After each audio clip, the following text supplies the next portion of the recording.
So welcome, it's a cool Black Citadel evening, and we're preparing for the next dungeon. That is going to be Citadel of Flame. Citadel of Flame, in many ways, explorable, is kind of the classic Guild Wars 2 endgame experience.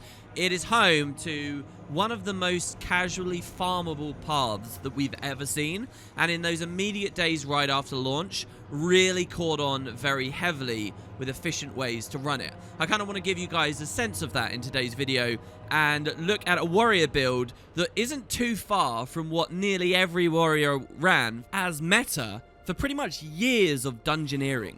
I'm going to be showing you at last the final line of the warrior profession that never made it into the original series. That's tactics. Yeah, seriously, we never trained any of this. So let's dip our way all the way in and show off why this was actually pretty good for a long time for dungeon runners.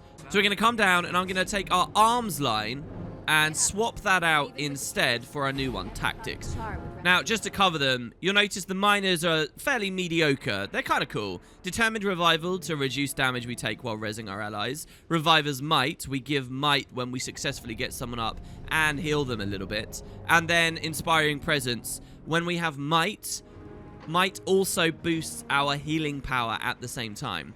They're interesting, but really what's not so great about tactics and why it was run by so many warriors for so long.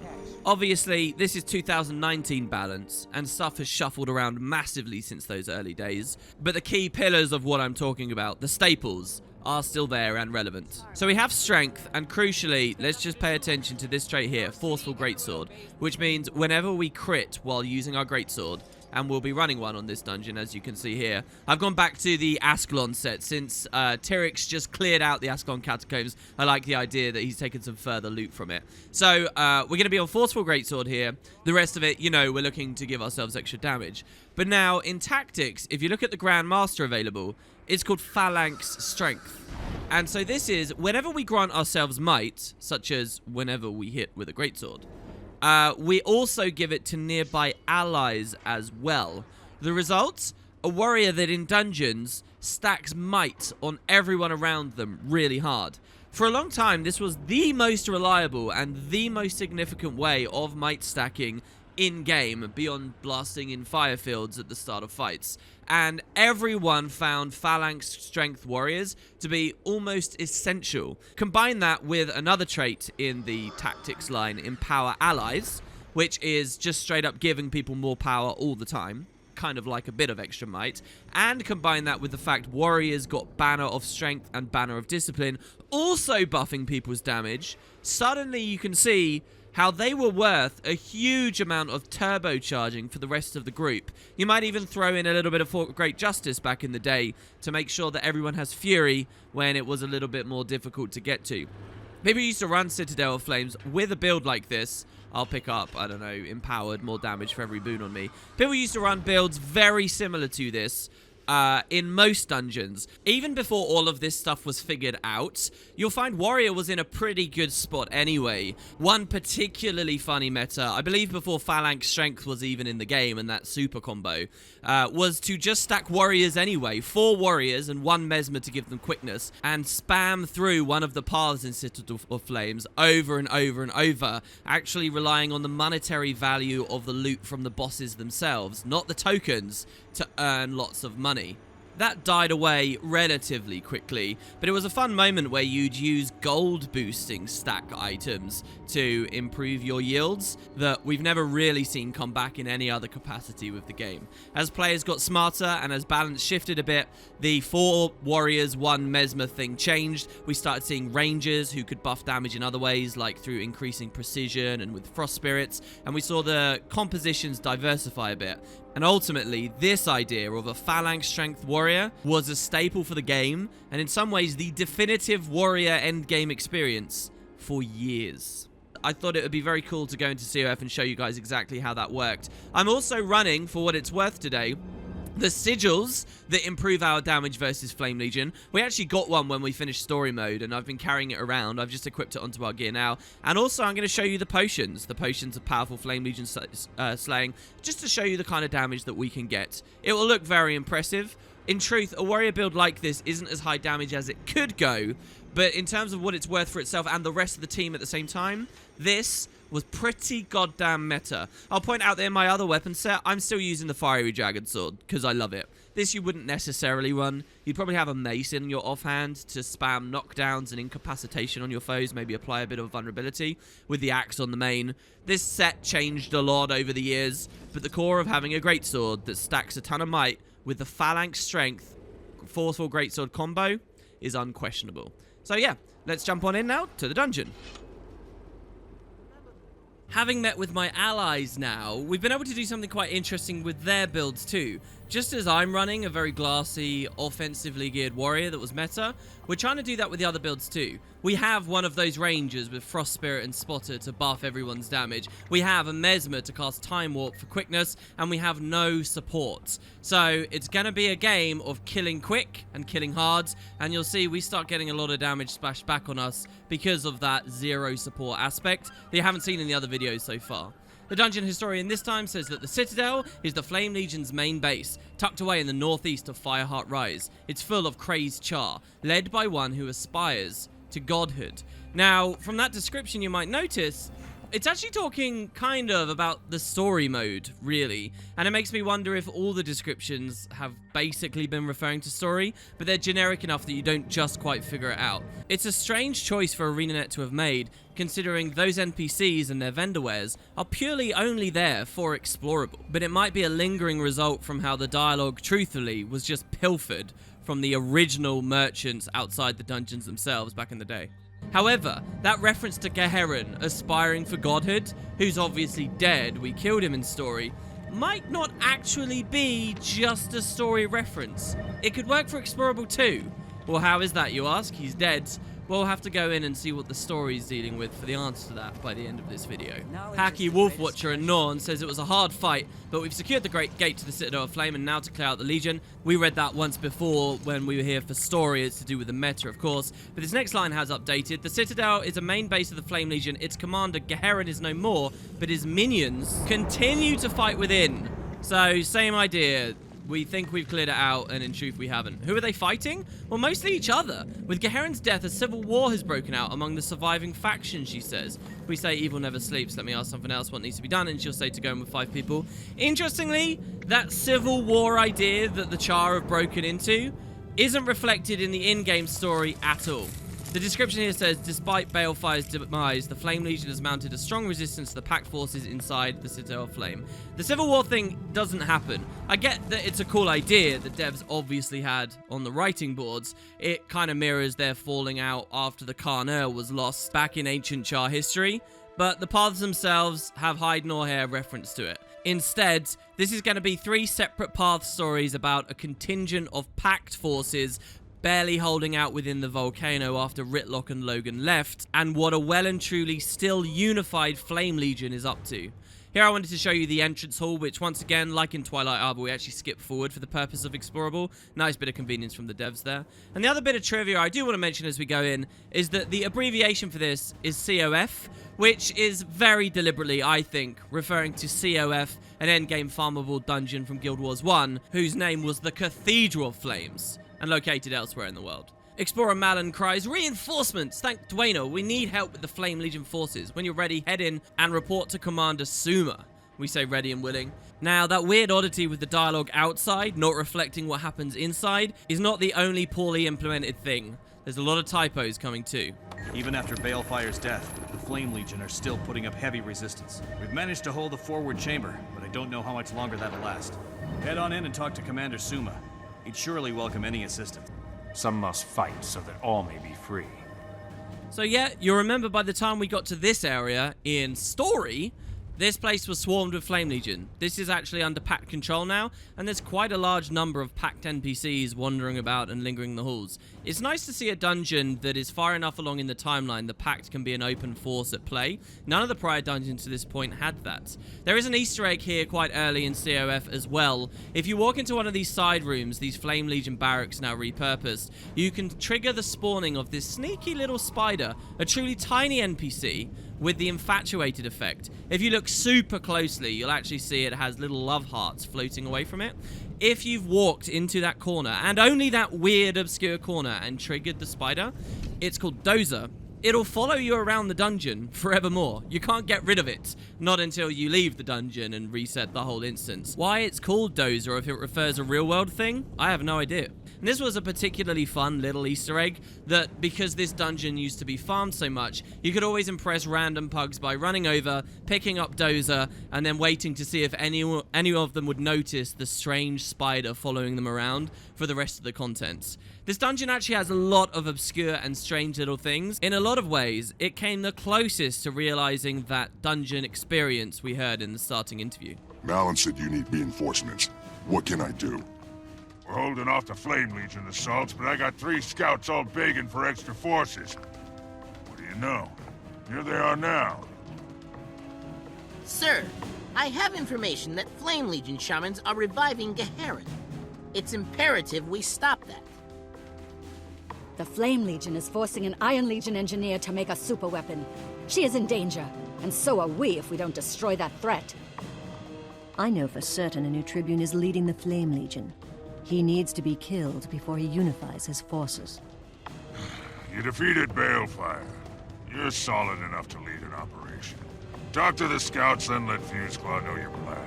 So, 3 NPCs, 3 paths, just like Ghosts of Ascalon. I wonder if they worked on this one immediately after Ghosts. And we'll take them one at a time. I think that the idea of the revival of Garen Balefire, as expressed by that Asura, sounds like my main priority. But path 1 is actually this one, with Crusader Farah. She says the commander's a fool. Flame Legion is building a super weapon, and they're forcing an Iron Legion engineer, Kriya Irontooth, to do the building. We need to stop them and to save her. Wait, what's this super weapon? She says, I only know that they're building something. Knowing the Flame Legion, it will likely be an effigy. And knowing Kriya, as well as I do, I can guarantee you it will be lethal. So she knows a Char really well. That's interesting, and they'll explore later. We can ask what will happen if we don't get to her in time. And she says if we're lucky, they'll just enslave her. But knowing Kriya's temper, they'll kill her. The Flame Legion doesn't have much patience for defiant women. I like the reference there to their misogynistic ways. What's the plan? They're holding an Iron Legion engineer, and we're going to get her back. Kriya's in there somewhere, and no Flame Legion crazies are going to hold my friend against her will. We can ask how, and she says there's a small chamber nearby that shares a wall with a Flame Legion foundry. We'll blast through it, storm the foundry, smash the weapon, and rescue the captive. So it sounds like a really quick plan, actually. Just storm one room. We can ask, tell me about the engineer, and she says Kriya's an accomplished engineer and a good friend. She was due back at the Black Citadel a week ago. When her escort detail was found murdered, I tracked her here.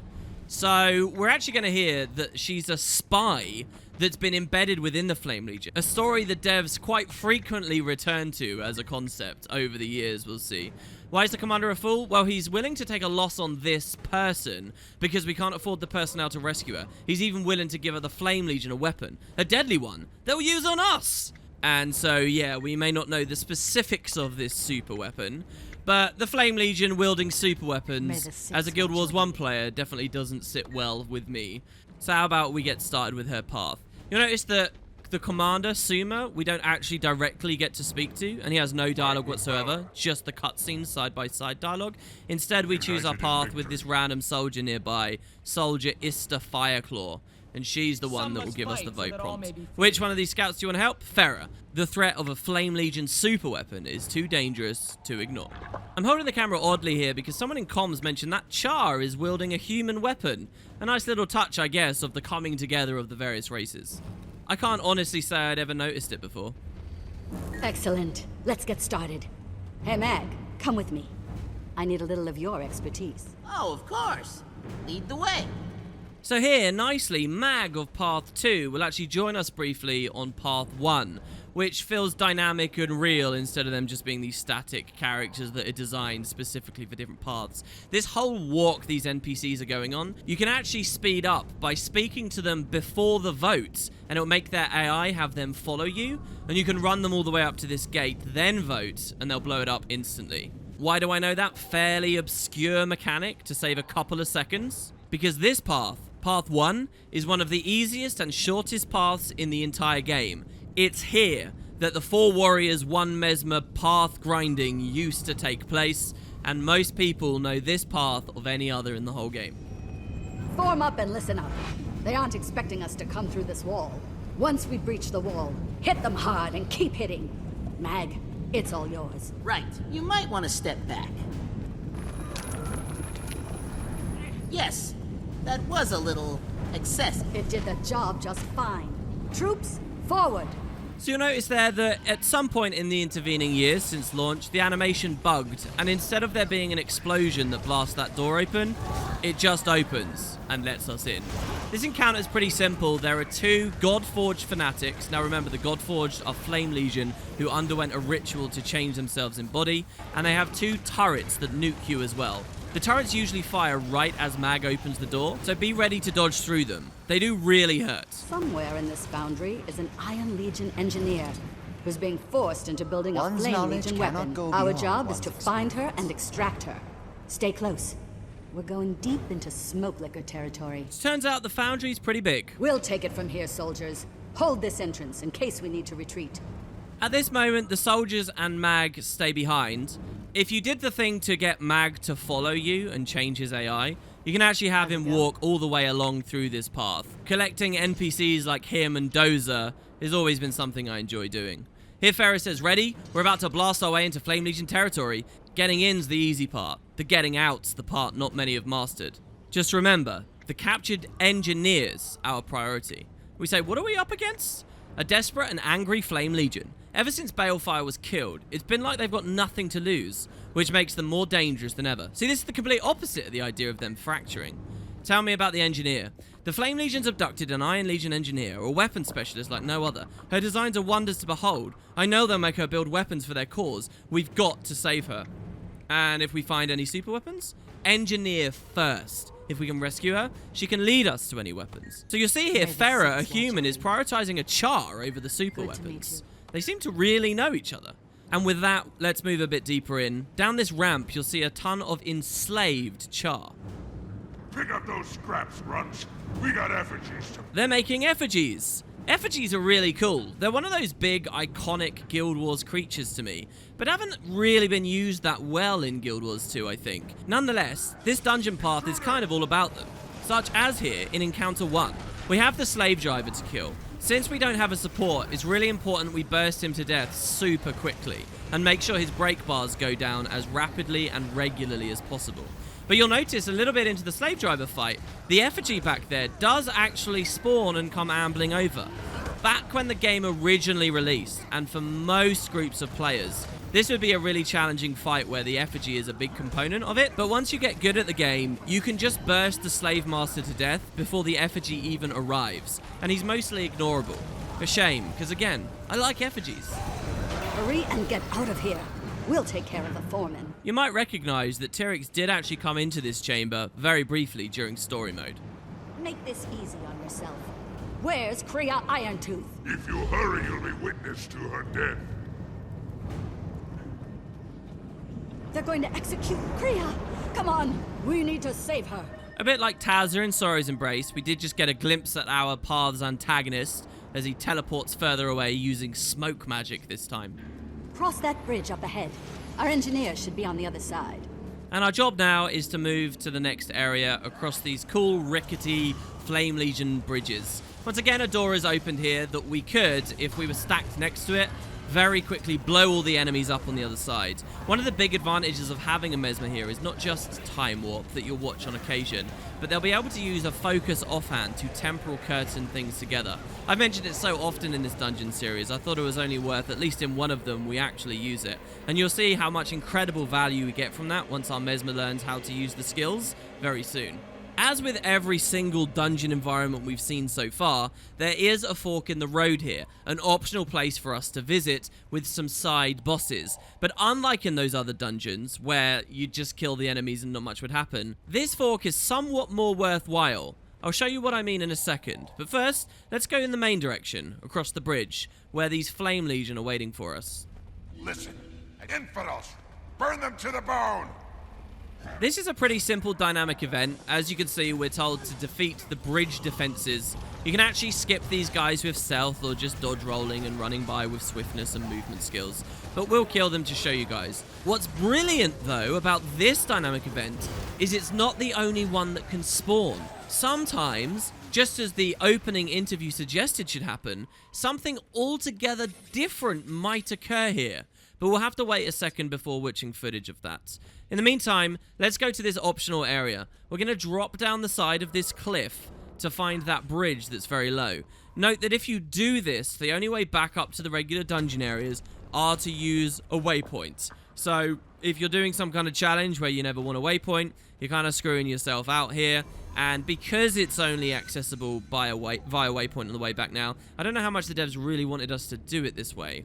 At the end of the bridge, you'll see there's an ooze up there moving around, but you can't quite get to it. There's a really tricky jump to actually use the bridge for what it's intended for, getting across the chasm. You have to do this almost leap of faith to the left, and you will be able to land and not just slide right off. Some of the members of my team really struggle with this. I don't think that they'd ever done this before. And so whenever they die by falling down, they're waypointing and running back through. That means we'll have to wait for them all to get here before we can proceed. But check it out. There's an ooze king and an ooze queen. I did very briefly mention these in the main series as we were playing through Corteria. Ooze, when they get to high ranks, do name themselves as such. Sometimes you get emperors too. And these guys are not just random trash that you can kill, a bit like those destroyers we saw at the end of the optional path in Sorrow's Embrace last time. These guys actually have a scripted sequence as you fight them, and drop a full dungeon chest of loot. It's one of the mini chests you gather as you play through the path, but does mean that they went a little bit further than in any other dungeon path. Maybe it was always ArenaNet's idea to fill in random mobs like this in all the paths so that people could go out of the way for extra loot, currencies, or rewards, but they never got far enough to implementing much of it. The only other thing that feels vaguely close to me is the hidden torch, summoning those ghosts right at the start of Ascalon Catacombs you saw in part 1. But these guys are definitely rarer and less known.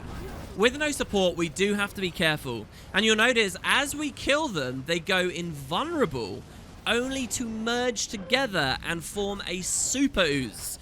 This super ooze, as you can see, really hits hard and does a lot of blowouts, not just knockdowns, blowouts. That means if you're not positioned correctly, as frankly I'm not doing a very good job of, they can knock you backwards over the ledge of that cliff and instantly defeat you. The merged ooze is also fully AoE while using that skill, so if everyone's clumped together trying to resurrect a body, he can knock the body away from everyone, thus stopping you resurrecting, and down a bunch of you in exchange. Just another reason why quite often it's a good idea to play a support.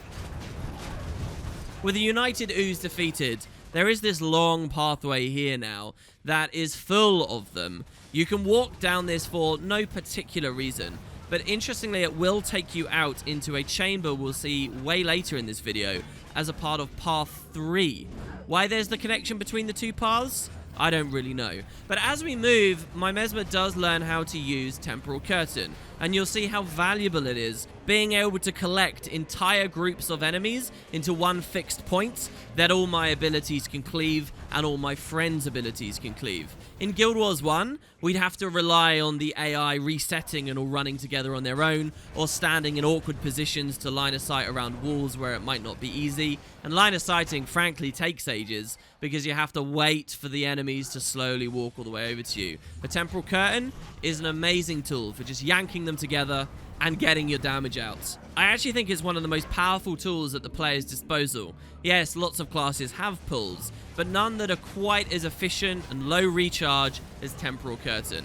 I'm pretty confident that if the launch devs had seen how dungeons would be run and how strong this skill was, if they'd had the power of foresight before the game came out, if they had a crystal ball they could look in to see the future, they probably wouldn't have included this skill in the way that it functions at all. But maybe we're straying into different discussion territory here. With the ooze corridor shown off, let's return back to the bridge we saw that dynamic event and get to the next part of Path 1, which is almost over, by the way. It's really short. The end of the bridge has a similar setup to what we saw when Mag blew up the door at the beginning, and I say that with air quotes. 2 Godforged that will attack you, and at the same time, you've got 2 turrets. Unlike that opening sequence with Mag blowing up the door, however, these 2 Godforged are fixed in place, so they can't be pulled around. With the mag door, you can move the enemies on top of a turret with Temporal Curtain and blow it all up at once. But here, most people would just skip them. That takes you into this chamber, and Kriya's here. Kiss my tail. Very well. We have the searing cauldron effigy. Your usefulness is at an end. Oh, shut up and kill me already. So, yes, she is every bit as ferocious as she was described. You heard that right, a searing cauldron effigy. You know, I've listened to that dialogue a lot of times, and very rarely do I really stop to think about what it really means. They have an effigy that can walk around using searing cauldron explosions? That's badass! Almost as epic as what we see in the main story happens at Ore, should you choose the Dermot Priory plan. But first, we need to save Kriya. Now, this is an amazing event, and for some reasons, one of my favorite in the entire game. The idea is that Kriya has a health bar, Engineer's Essence, you can see in the top right. And as these Flame Legion continuously spawn, some of them, known as Acolytes, will drain her essence. If they drain it fully, you fail the sequence. Our job is to kill those Acolytes as they spawn, as the reinforcements arrive, represented by that second white bar, and thus keep Kriya alive. Here you'll see I've ran into the room alone, killing the Acolytes, and that they're actually extremely squishy. So, are you hurting me yet? It's actually all the other enemies that are doing a lot of damage and are very tanky. So the technique most players would use is to just not fight anything here, but to run around, keeping yourself alive, as you see I'm comfortably doing on a warrior with lots of sturdy vitality and high armor level. And only when the Acolytes respawn do we kill them, thus beating the instance. It's not required to kill anything else like this Blade Storm charging me. Let me guess. You built this yourself. The quality shows. I can think of a million different ways the devs might have implemented this to force players to fight the other targets, but maybe they liked this weird strategy players ended up doing. Look, I'm killing some of these almost with just a dodge roll. Once the Acolytes are dead, everything despawns, and that's the encounter complete. Just kind of run around like chickens. There are lots of different rooms that players used to hide in for this. A corridor to my left, up near the braziers over a lava pit, or even towards the next area. But today in 2019, you can do it as chaotically as you just watched in the footage. Kriya, are you all right? Hold on. I'll arrange a detail to escort you out of here. I ain't leaving. Those zealots got themselves a walking searing effigy because of me. Then we're too late. No, we ain't. I know where it is. I know how to break it. Let's go. So why did I say this is one of my favorite sequences? It doesn't look like much. Well, that's because of how it works when it comes to failure. This is one of the only places in all of Guild Wars 2 where not only is failure possible, but it creates a branching outcome. That's right. Path 1 has two different versions as far as the story is concerned, based on whether you did or didn't beat that instance. It's incredible. And because it's so easy, most players don't even know this fact, because in their entire careers playing Guild Wars 2, they've never seen it fail. I mean, it takes a long time for them to sap the Engineer's Essence, as you can see here. I've talked about this on previous videos, but doing the dungeon series, I just know I have to show it again. It will blow some of your minds. If you fail this, you're not forced to try again with Kriya somehow coming back alive. Instead, the story continues with her defeated, and that's how we're gonna go on with this video. But don't worry, you'll get to see both versions before it's all over. Oh, and hey, since we're doing the dungeon again to show the other branch, look what's happened to the dynamic event on the bridge. It's changed to a totally different sequence based on RNG. This is COF seriously paying off on those early design goals to have dungeons change and be dynamic each time you enter them. We've got you now, rat. You'll need more than this to take me down. I have enough fire to cook you inside and out. Time to burn! On this version of the bridge event, we meet a new NPC, this guy, Roshan. Again, because NPCs aren't actually worthwhile combat participants, the reward of saving his life and having him adventure with us doesn't feel that good. But people did like getting this event for the purpose of speed clearing this dungeon, because it meant that the bridge didn't have any hostile enemies on it immediately. They'd have to go through the long conversation with Roshan first, and by then you're in the next chamber. Thank you. I thought I was going to die here. Listen, I scouted ahead. nothing but a char prisoner about to be executed. Kriya! Fall in, soldier. You're part of a rescue operation now. Now let's move! Sorry we couldn't easily hear the dialogue rolling there, but basically, Roshan's coming with us on this adventure now. So think about that. You could have Mag, Dozer, Roshan, a whole entourage of people as we enter this room.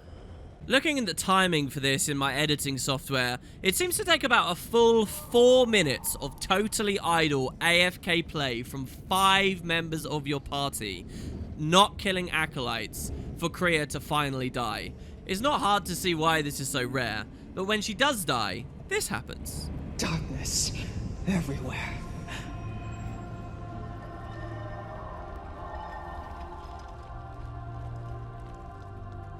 No. Kriya. I'm so sorry.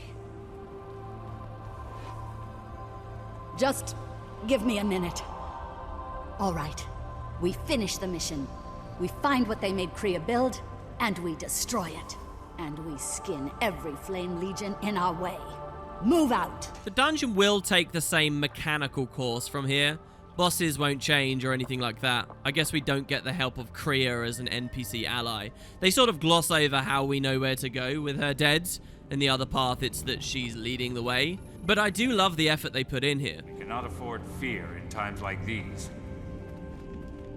How can I help? Follow me like a bad omen. As we continue to chase the Flame Legion, we get this mini corridor. It's laughably easy these days, but I don't know whether that's just because myself and the community are used to moving through the environment, bypassing traps and doing things like the Super Adventure Box. But essentially, what we have is, first of all, some blue fires that we need to pick up an enkindling orb from. I believe the new Crichton says curses and fire or something. Someone in comms was translating. Feel free to pause the video. I actually really like the way that they look in there. The idea is to get 3 players through this corridor, past the flaming boulders, and to light up the 3 bowls of fire all at once. But if you do it too slowly, they go out. As you can see, the work I already did is now nullified since the rest of my team didn't get here soon enough. One technique to make this really easy is again to use a Mesmer, who can create a portal. This way, only the Mesmer needs to get through the corridor, and they can skip it with a skill like Blink and Teleport, while the rest of the team simply goes to the original bowl, enters the portal, comes to the other, and you're through. It's a really nice use of profession skills, and I'm glad that the devs never nerfed it. Those flaming boulders, by the way, are one-shots. How can I help? Keep that gate closed. I don't want these fools interrupting the final ritual. We need to get the door open. Check the braziers. Maybe we can use them to get out of here. Various dialogue updates. She says there has to be a way out of here. Look for some kind of switch. And we come to another brilliant sequence. Getting through this door, the Sanguine vault door. This is also an example of one of the first moments in the game we've been forced to have 5 players for. Or 4 players and a ranger with a pet. So the idea is each player needs to split up and stand next to these braziers. It will light up the fiery dome next to you, and infinite waves of Flame Legion will start spawning. You get 1 player at each of the areas, and the 5th will now be able to walk through the door to face off 1v1 versus this elite Godforged and the thing he's guarding, the gate controller. A DPSable object you'll see I'm knocking out here. Throw some CCs on the Hellstorm so he can't hurt you too much while you break the controller, and you'll get through pretty comfortably. As you can see, I use Bull's Rush there. It's just ahead. With the gate controller down, the door will stay open forever, and your team can move through. Quite often, new players and pugs won't realize when they can leave the dome, but by looking at the event UI on the top right, you can see the controller's health, and as soon as you see it's at 0, you can run on through. A simple task, but again, just that little bit of coordination meant that when you were learning it for the first time, if you weren't in comms, things could be tricky. I do want to show at the back of this room here as well, by the way, that we were in here for story. I think we fought an effigy here that was being defended by acolytes that were regenerating it, and we had to kill them at the same time. It's weird how COF can take you through corridors you've actually already been in, but they feel so unrecognizable because now you're going in a reverse direction. Over here, up behind that gate, is where story ultimately took us out. We'll see more glimpse of the story path as we go into one of the other explorers very shortly. We're now in the final room. This is it. All we have to do is kill the legendary searing effigy. And without Kriya here, the dialogue will be a bit different. You'll bleed for what you did to Kriya. And you'll burn because of what that weak female built for us.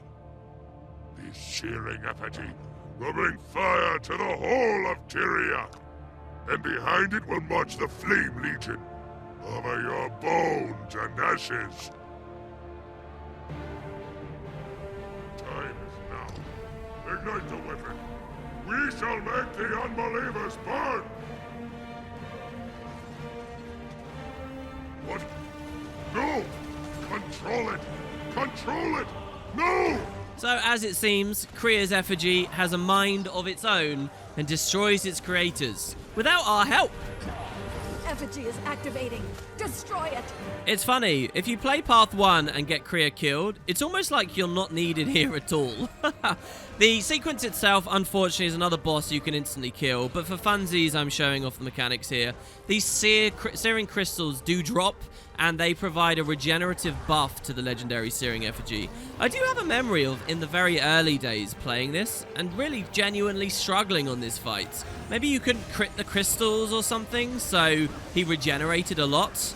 The main animation you want to watch out for, as long as you're standing behind him so you avoid everything else, is when a red circle appears around the effigy, and he's basically doing a big blast of damage that you can count 3, 2, 1 and dodge. It's a pretty satisfying one, but honestly, and this might surprise you, if you're coordinated enough, you can often kill this effigy before it's even able to finish off the Flame Legion acolytes surrounding it at the start of the fight.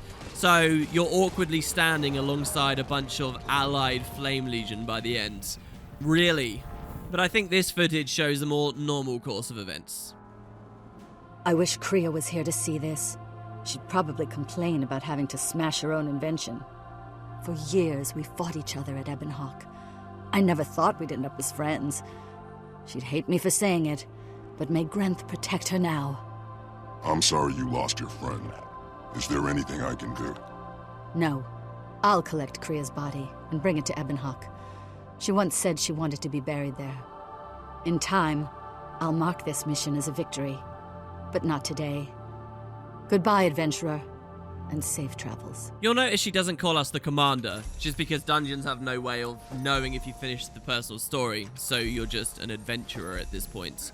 But there's a real backstory between the two women we just don't get to hear about. I'm also fascinated to see that there's player character commander dialogue in that cutscene that so few players would ever see because they don't get to witness this branch. The rest of the Sanguine vault is kind of cool to look at. There's like these amethyst structures and things around, these minerals, I guess. But we don't really interact or play with them very much. It's just kind of nice to look at, and I really enjoyed the suggestion that there are deeper tunnels up and to the back there.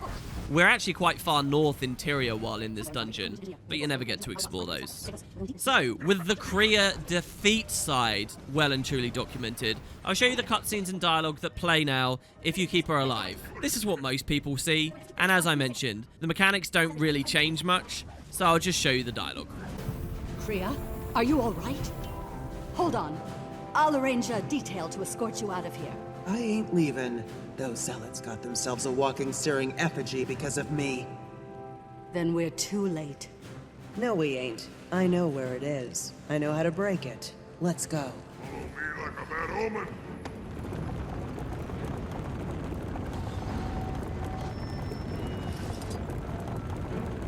Just keep running, you idiot. You want him to get away? He tried to execute you. He's leading us to the weapon. Keep the gate closed. Greetings. I don't want these fools interrupting the final ritual. Not again. If I ever grab that overgrown house cat. No. I think the braziers power the room. If we can activate them, we can open the door. Get your tails in gear. It's up ahead. There it is. Now pay attention. Attacking at first will get you killed. They'll have focal crystals empowering it. If we can find a way to destroy them, that should weaken the effigy. And watch yourselves. It won't show any mercy. Trust me, I built it that way. This is gonna be a tough fight. Try to stay on your toes. Never thought I'd be wrecking my own inventions. It's almost embarrassing. Thanks, Farah. I owe you. Almost makes me regret all the times I tried killing you back at Ebonhawk. I had plenty of experience trashing your weapons during the sieges. What's one more? If my old warband knew a human saved me, I'd never hear the end of it. Bah! Let's get out of here. I'm tired of smoke in my lungs. And so there you go. A much happier ending this time. I know we've seen the path basically 3 times in this video, but a part of me really enjoys that. This is COFP1, and that's what people did. Played the path a lot. So Kriya now has dialogue, obviously. She says, I've got to admit, I was conflicted watching my crowning achievement being smashed to pieces to possibly save all of civilization, but at least it was done properly. And we say that almost sounds like a compliment. She says, what? Spit. You didn't do half bad out there. You happy? Then make your heart swell. Enough fuzzy blankets and lollipops for you. Grr, forget it. Never did compliments well anyway. And we say, so how do you know Ferret? And she says, we used to be enemies at Ebonhawk, back before the ceasefire. Like all good friendships, it was born of mutual hatred and a desire to see one another rot in the sun. And yeah, there's a typo there. That's the first of many. Get ready. It's also a bit of a reference to the Logan-Ritlock friendship, I think, which obviously was resolved in the story version of this dungeon. So, how did you just get to be friends? After the firing stopped, I saw this human approaching us. She asked me, and I'm not kidding here, if I was the siege master who had repeatedly failed to break the walls of Ebonhawk. What happened? I snarled that I was indeed the one who went easy on Ebonhawk and spared their sorry butts. She just smiled and tossed me a bottle of Ebonhawk wine. Vile bathtub stuff, but we drained it then and there. How did she know you? She was in charge of fending off my siege machines. We got to know each other long before we ever met. She's a good opponent, and especially after today, a hell of a friend. Seems like it, we say goodbye. Another little typo there, I think. So yeah, it feels really bad when you get this dialogue knowing you can actually get her killed. Beyond this, there's also fairly substantial dialogue we can get from Farah this time through, who shows her side. Mission complete. I can't thank you enough. What you did today will go a long way toward keeping the Flame Legion in check. And we'll say, what do you do now? She says, report to the commander that this engineer is safe and the weapon has been dealt with. After the long siege, this should be welcome news. And we can say, so, how do you know Kriya? She says, believe it or not, we were fighting each other during the Ebonhawk sieges. She was building war engines to tear down our walls, and I was breaking them before they could. I'm surprised she didn't kill you, we say. If you destroyed my weaponry, I would have. That sounds like a very Char option. She said she had every reason to hate me. Sometimes, after I'd thoroughly smashed whatever device she'd just brought, I'd throw a wrench down at her and shout that it seemed some repairs were in order. Oh, yeah, she wanted to kill you. So, how did you become friends? I like this insight into the Ebonhawk story. Like, they couldn't do a dungeon in Ebonhawk, but we get some extra lore here. It was soon after the ceasefire. I grabbed a bottle of Ebonhawk wine and walked out into the battlefield. As I expected, there she was, in the middle of the Char forces, snarling at me. Risky move. You're still alive, so what happened? Well, she shared the wine with me and didn't stab me with a bottle. I think I just had to meet the Char I'd spent years frustrating. Strange, right? We get a couple of personality options, once again, for ferocious ones being really gritty. It seems that's very consistent in dungeons. And you didn't take the opportunity to kill her? Weakness! Utter weakness! And she says, remind me to never share a drink with you. And we say, I don't drink with cowards anyway. There's no, middle bar for how aggressive the ferocious options are meant to be in this game. The neutral option is, I suppose you had to do something after peace broke out. And she says, I can't explain it. I was excited to meet her. I rushed out of Ebonhawk as quickly as I could for fear the ceasefire might not hold. I figured I'd never get that chance again. It's kind of a lovely story, really, especially since I've recently been reading Ghosts of Ascalon, and you can see how grim the situation was there in Ebonhawk while things were going on. Shame we never met these characters in that novel. But that's the story of Kriya Irontooth. Roshan here at the end doesn't say anything. He's just kind of an extra guy. And with that, let's move on to Path 2 and Path 3, where there's a lot less optional bonus side stuff going on, but the paths themselves are a bit longer. Progressing on, let's look at Path 2 with Mag, who spoke about Garen being reborn. Knowledge? He says apparently the commander fails to recognize that the Flame Legion possesses both the knowledge and means necessary to revive their dead leader. We must disrupt their ritual immediately. Imagine if Char of days past had this for the Carnair guys. But I killed Garen, we say. How can he be brought back? A proper and disturbing question. I haven't been able to decipher the exact means, but I know the Flame Legion is deadly serious in the pursuit of their goals. Fine. How do we stop Garen from being brought back?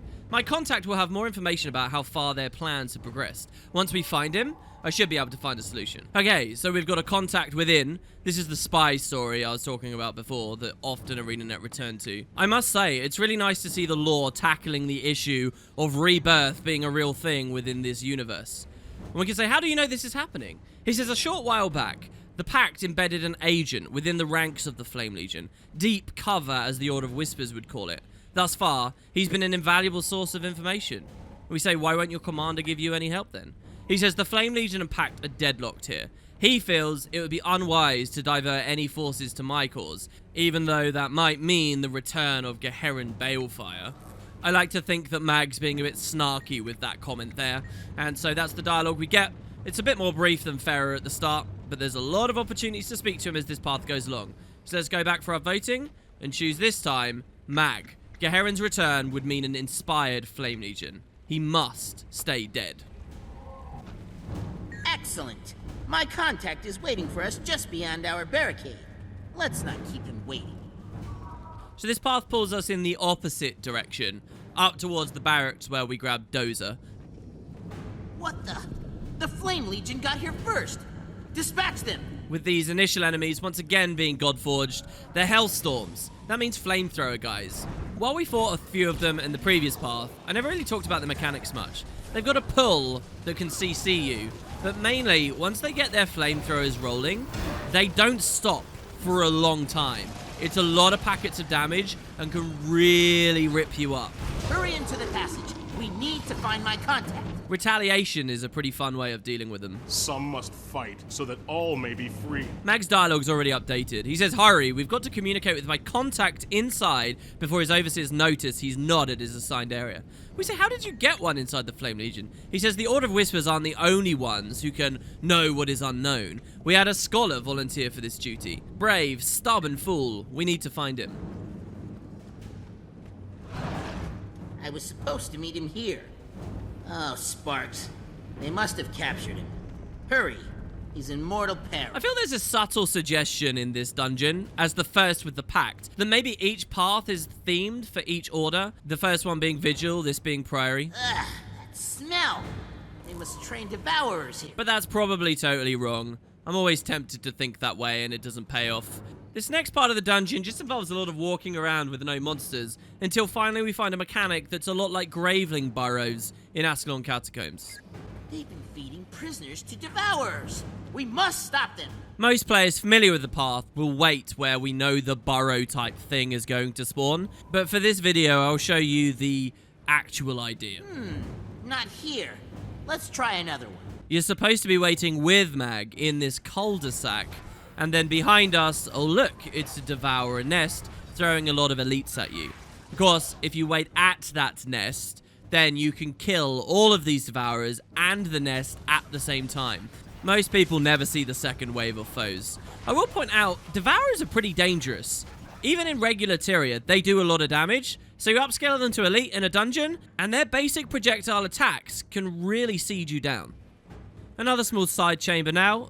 Mag will kneel down, and a bit more dialogue. Not here.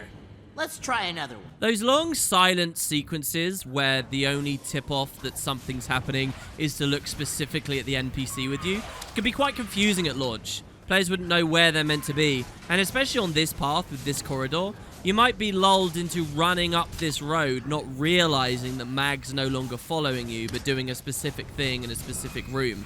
It's something the devs don't really do anymore, I think because they know now it's just a bit odd with the pacing and a little confusing. But the sequence itself, a whole row of mini burrows. They're not difficult to clear out, and again, you can kind of run ahead, anticipating where they'll spawn to hit them super early. With the burrows cleared out, this doorway opens with 3 Godforged fanatics. Again, dangerous enemies, but totally vulnerable to all forms of CC. Charging in and temporal curting them together, interrupting their initial animation here. It's one of my favorite things to do on Mesmer. They drop those flame walls, which are super deadly. None of us are standing in them because they got cast kind of far away there. But if they put it on your whole group, they can rip through you in seconds. It's a good idea if you can't interrupt, to have the first person moving in stand slightly away to get the flame walls dropped somewhere far away. Killing those mobs reveals this chain that opens up another door, doubling back on ourselves all the way up the ramp here.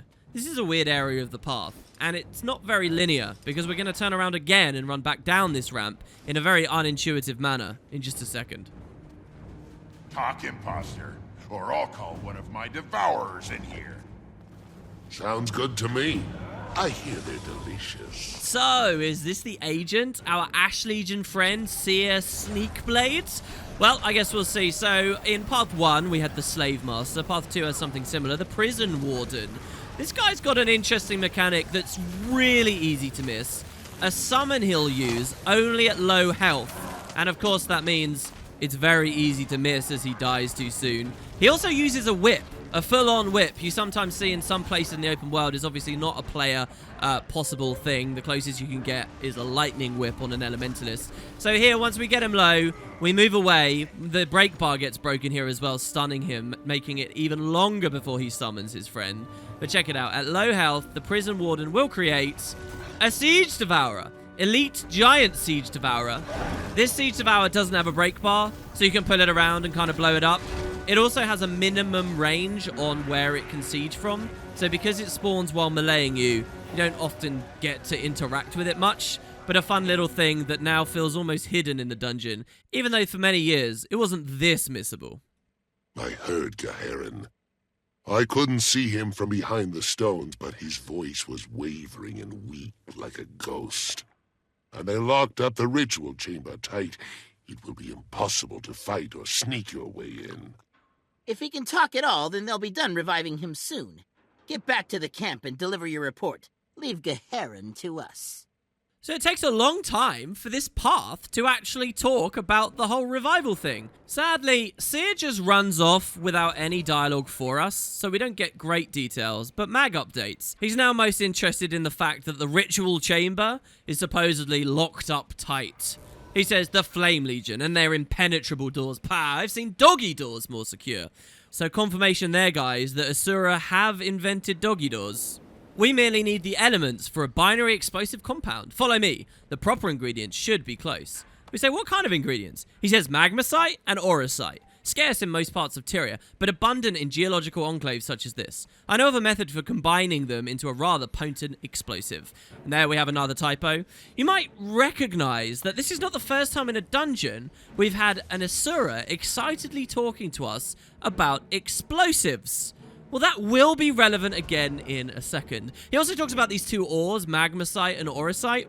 Quite often when there is a fictional ore or compound in this universe, eventually it's an item you can get and craft and play with. For these two, though, it's definitely not. There is no ascended weapon recipe that needs auracite. It's just a story thing for this part of the dungeon. Which, by the way, as you've noticed, in kind of an awkward way, has turned us around now to go back to where we came from.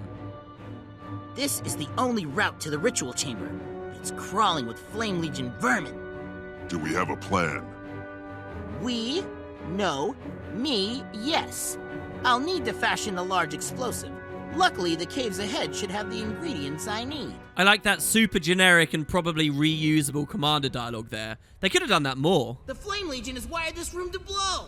So this bit's a bit strange. We're here looking to build a bomb, and turns out the Flame Legion have their own bomb. Mag says, bring me all of the explosives or we'll be blown to bits. So we say, wait, why do you want these bombs? He says, I'd like to render them incapable of blowing us to bits. You lack the requisite knowledge to disarm these bombs, and that's not a skill one should learn by trial and error. So we say, so, bring all the bombs to you. Got it. Quick, bring all the explosives to me. I can disarm them. You might have expected this sequence to be here, because we're going to take the Flame Legion's bombs and use them for ourselves. We're actually not. The way it handles it instead is it's just a coincidence. Yeah, we're building a bomb, but then the Flame Legion have their own, but they're not good enough. The Flame Legion ones won't get us into the ritual chamber, and this is just kind of a side path, a tangent. So the mechanics are to walk into this room with all these cogs, press F on a bomb, bring it to Mag, and he'll collect it. There are 11 total to get. You see that they give you one as a freebie right at the start. You run into the room, try and avoid the turrets and the patrolling enemies, and continue moving in, giving them to Mag. You've got 5 players to do this, and it's pretty simple. But this is one of those mechanics and rooms that actually, over the years, hasn't necessarily been trivialized by power creep, just because what's challenging about this is some of the bombs are around really weird, janky hallways and in strange places. If you don't know how to get to them, no amount of power creep is going to change that. But more on that in a second. I want to point out again with COF that this is a point where one of the events we do can fail. This one won't branch the story or have any lasting effects, but I wonder if in the original plan for the dungeon, it was going to have that. Then they realized they didn't have enough time after seeing what it was like to do for Path 1. But we will get something pretty cool. A cutscene most people miss, Mag will die, and anyone standing particularly close to the room. The threshold is in the doorway over there, so we can do this so that Tyrek survives, but we still see the failure. Thought you guys might like this. Another nice touch is how the music swells right towards the last few seconds. I'm hurt! Assistance needed!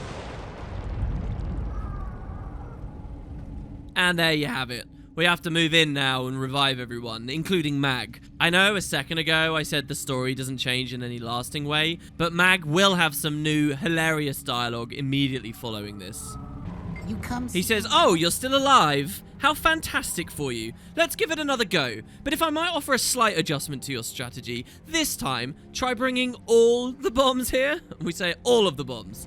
Got it. So we move on through and try again. More explosives. Hurry, bring them to me. I'll disarm them. You might be tempted to assign each member of your party to deal with the bombs in a different area of the room. Like say, hey, you, the char guy, go do northwest. I'm the north, I'll do the south. But it's not difficult or tight enough timing to really justify doing that. I do like the idea of them revisiting this sort of mechanic one day over a much broader area. But especially now when these devourers don't hurt very much and the elites patrolling can be killed reasonably quickly, you can just kind of run around having a general sense of where the more difficult bombs are and prioritize those, which is what you've seen I'm doing. I know that this bomb above Mag takes a long time to get to, so I went to that first, and then having got that, I'll do the same route again, now getting one of the ones like in the middle bridge. There is, for what it's worth, if you have a skill like Savage Leap, you'll see I do but I didn't use it, or Lightning Hammer, a method of doing some weird jumps the devs probably didn't anticipate to get up onto these bridges very early. I used to do that very regularly, but I don't know the position anymore, and I thought I'd show you guys sort of the legitimate normal route there. You'll notice occasional red rings and siege being thrown at me, but the projectiles move so slowly, you don't even have to dodge them mostly. Good job. Now let's make a bomb of our own. Let's find some orosite. The next thing to do is very nearby in the dungeon, and I'm still not sure whether in the past, there you'll notice I got a Flame Legion ritual book as an accessory drop there, one of the rare ones.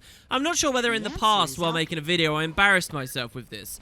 It feels like this was going to be a longer sequence that the devs then cut because they felt Path 2 was getting a bit too lengthy, and instead they substituted for a joke.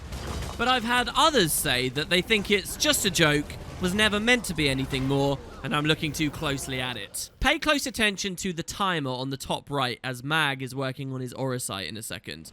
Then you tell me which you think it is. Either way, it's undoubtedly funny. This orosite is more calcified than I recall. This might take a while.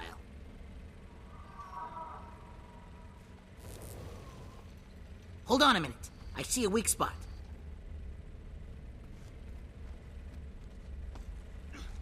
Let me get my handy podging spanner in here. And there's a lava field nearby where I've seen magmasite just begging to be harvested. So there you have it. A whole encounter defending Mag when we don't really need to defend Mag. It just skips through, first starting at 30 minutes, then 15, then 1. Imagine if they had wanted us to defend for 30 minutes, and what that would suggest about how long they thought all this other stuff would take by comparison. You need to cross the magma fields to find magmasite. I've got a handy device that you can use to put out those fires. Magmasite is the only thing we need left then, and once again we find ourselves doing something most players completely skip, and through some pretty creative use of mechanics that pugs would often have absolutely no understanding of what was going on. Hopefully I can explain it well to you guys. Check it out, there's this room, Gaheron's Triumph, A big lava-y chamber with beautiful red-hot chains slinging down. Why it's called Garen's Triumph, I have no idea. But the idea is to escort Mag through this room. If he lands in the lava, it will tick damage on him, he'll die, you have to revive him. But not only is there the regular lava around, there's also, on the rocky paths we can walk on, more patches of ultra-hot, deadly rock in our way. You can see they look a bit like the Elementalist staff skill Lava Font. And if we touch those, we die even faster. As you can see there, all the damage I took walking on that one. The way to get rid of these little orange patches everywhere is to have one player speak to Mag, gaining this frost thrower from him. And this, when you spray it over the patches, will make them disappear. Only for a short time. They do respawn, and pretty quick, unceremoniously, so they can catch you out and get you killed here very frequently. Especially considering most people won't have been paying attention to where their one ally already put out some fields. Here, for example, you can see a ton of my guys went downstate and took a ton of damage because one I'd previously put out popped up under their feet, and I wasn't quick enough to get rid of it again. So this is a pretty dangerous section of the dungeon. The players would often make worse on themselves by having loads of people using frost throwers and not enough to fight the regular enemies we find in the area. Having just one guy with it is more than enough, as you can see I'm using. Because of how difficult this was for most teams, people worked really hard to find a way to skip it altogether. The problem with just running to the end is that Mag will follow you and try to fight any of these lava elementals or imps in the way. He'll be undefended and die, never being able to kill them, and you'll never get him to the far side without fighting through the whole chamber. So to find a way to skip it and get Magma to skip through the room took some pretty creative thinking. I'll talk about how that worked in a second, but for now, let's move on through. It's important to note as well that those lava elementals do infinitely respawn, so you gotta kill things really quite aggressively so that Mag doesn't get stuck on some respawning thing. Right over there. A huge chunk magmasite is incredibly volatile and puts the boom in my kaboomy. A few crystal shards should do it. There we go.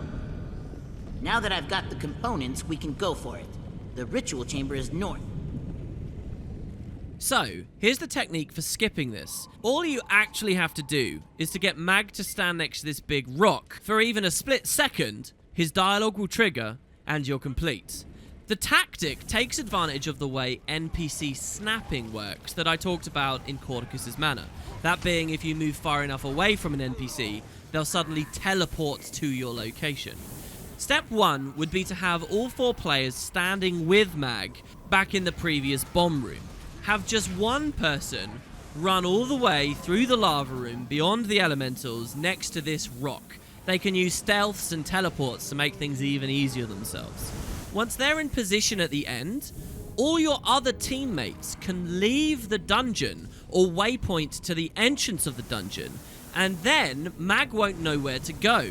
He'll scan for the closest nearby player, and it will be the one guy that's next to the rock. He'll teleport next to it, and voila, you're finished. Everyone else in the party can rejoin the dungeon and continue with the adventure. This is a really simple concept that was a nightmare to explain to pugs. And if you couldn't get them to understand, they would often be very reluctant to leave the dungeon, thinking somehow it was a trick or they might lose their progress. Even worse would be when someone would leave, but then instantly rejoin. So Mag wouldn't go to the rock. He'd instead go to the entrance of the dungeon, and you'd have to do it all over again. Here he says, excellent, yes, quite excellent. But the time to celebrate my genius with lavish praises later. For now, we must get to the chamber. This explosive will unlock any barrier they might throw at us. Right behind you, we say. So, once again, Path 2 asks us to double back into the direction we came from. A waypoint's unlocked in the bomb room we can use. An interesting and funny bonus for you all here. It turns out a champion fire imp does spawn in this room, possibly after you complete this.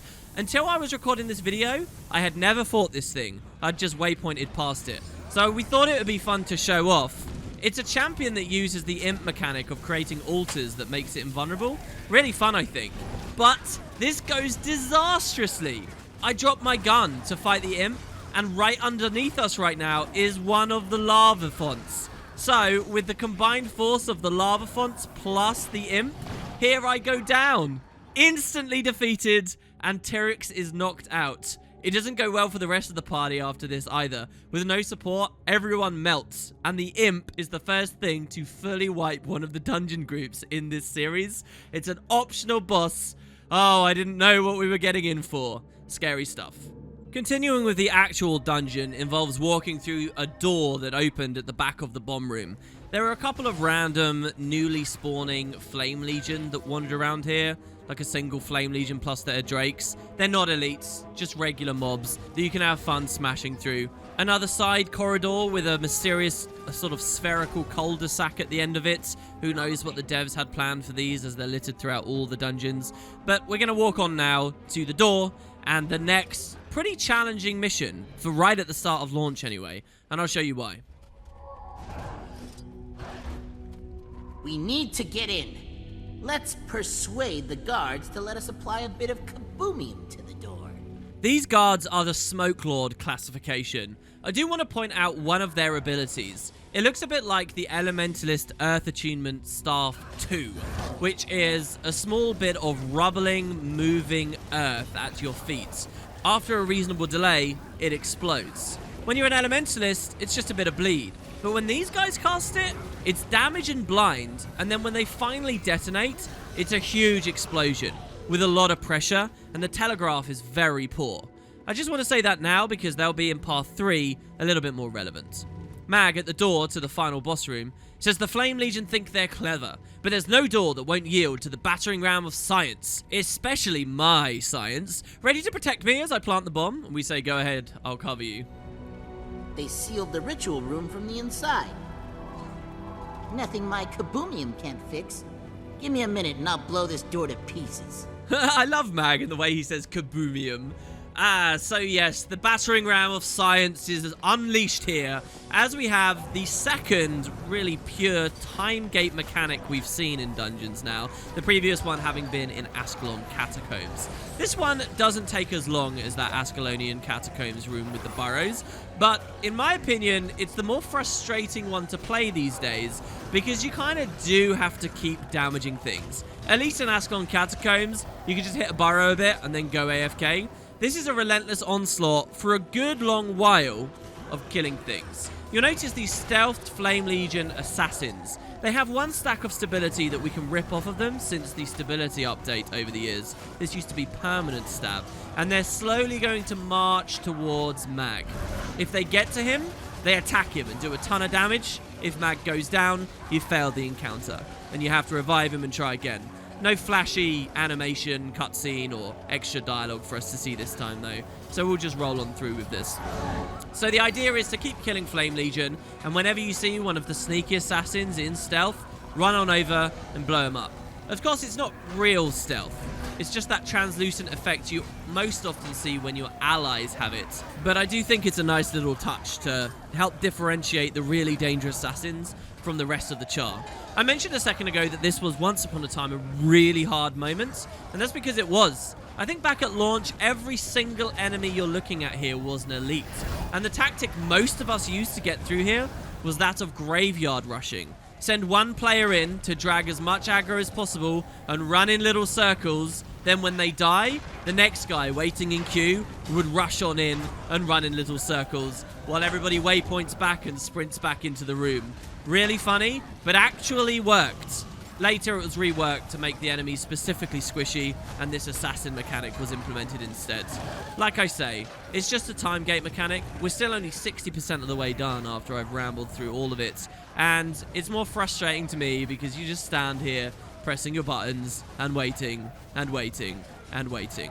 I'll note when it used to be hard, people climbed around on the rocks in some areas of this room. It's a good example of how people cheese stuff now that they had access to jumping and the devs never anticipated from their time developing Guild Wars 1.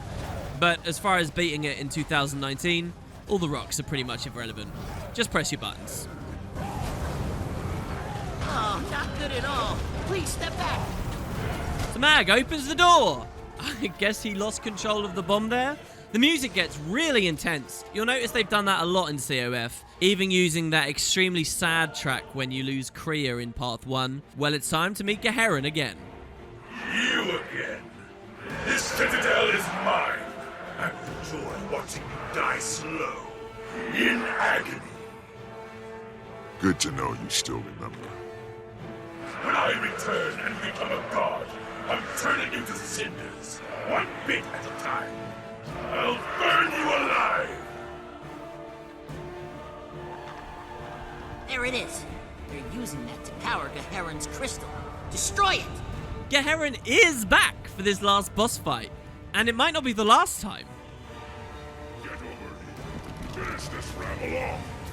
So, Garen is our ultimate goal, and you'll see he's called the leader of the Flame Legion. Looks a bit weaker, and he's still slightly ghostly during this fight, but he's invulnerable. So to take Garen out and interrupt this ritual, what we actually have to do is destroy the big thing we looked at a second ago in the center of the room called the Eternal Flame.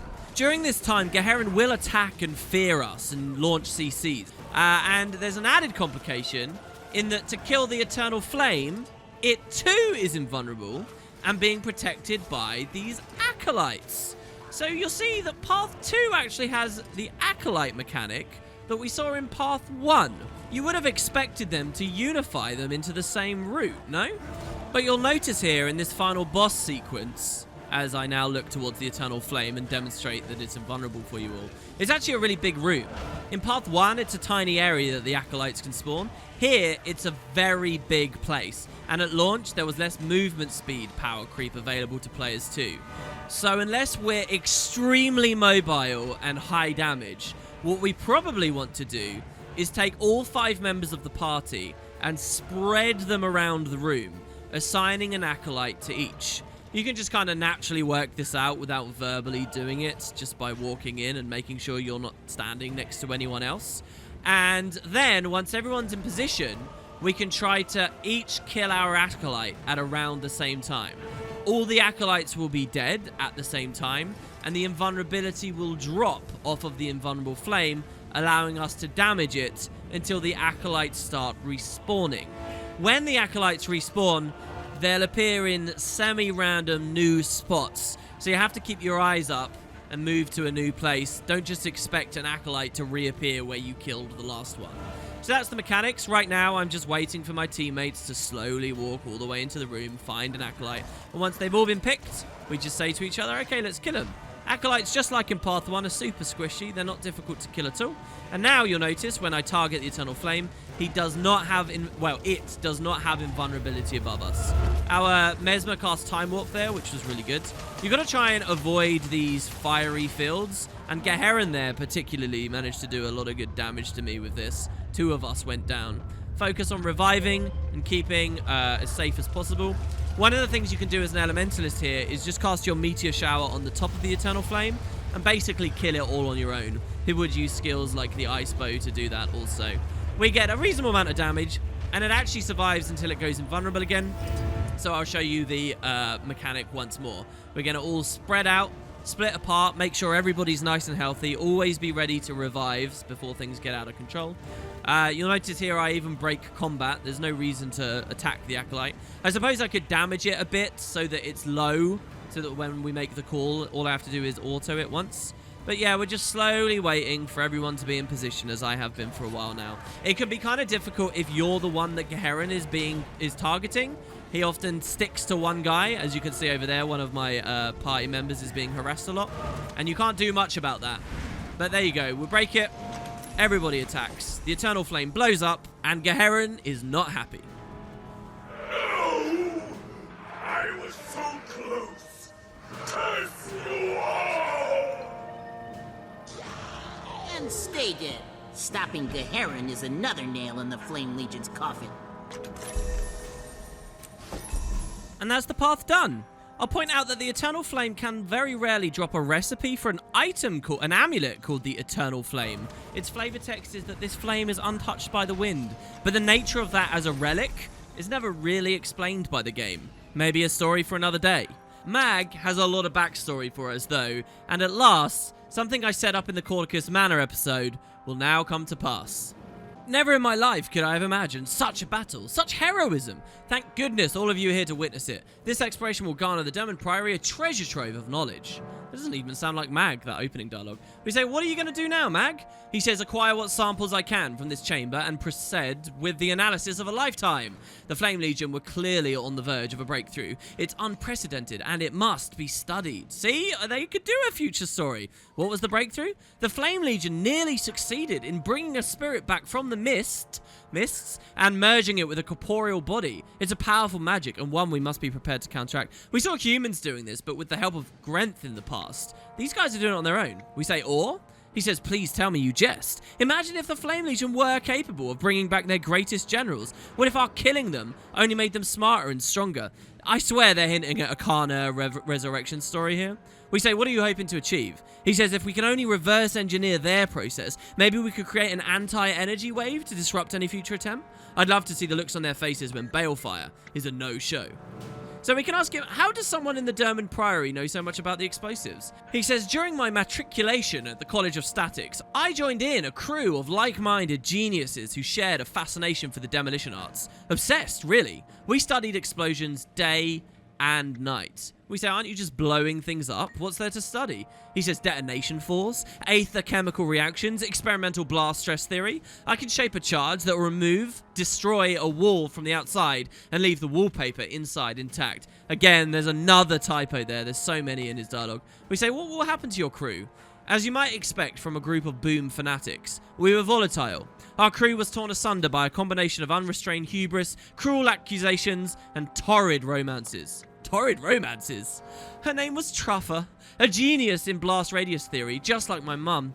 She left me for the lure of errant technology disposal. Pneumatic actuation I could understand, but errant technology disposal? So here you go, Truffer that we met in CM doing exactly that job. They were together. And we say, oh, then what? He says, I couldn't return to Ratasum. Too many bad memories, bad choices. Not mine, Truffer's. Errant technology disposal? But the best cure for lost love is arcane research. So I joined the Derman Priory. I love the way this is written, the way he thinks about it again. He says, well, what's your next step here? He says, acquire what samples I can from this chamber and proceed blah, blah, blah, blah, blah. So there's a very cool tie between these two NPCs. Will they ever meet? Will we see their torrid romance rekindle? Well, I guess time will tell. Moving to the back of the chamber here, we have this door that's opened. And you can actually see a really amazing landmark. Sadly, there's no POI or further area to unfog here. But it's Gaheron's coffin. Seriously, and all chained up. We didn't do that. We only just got here. So why did the Flame Legion chain it up? But presumably that's where his body is. And if you look up, it's kind of an interesting chamber. Perhaps one of these rooms is where the jumping puzzle of this dungeon was set to be at some point. A lot of players miss that because they've already got their loot at this point and they move on. Also, above the Eternal Flame looks quite pretty there. The guys in the party were remarking it looks a bit like an eye, and I can see what they mean with that.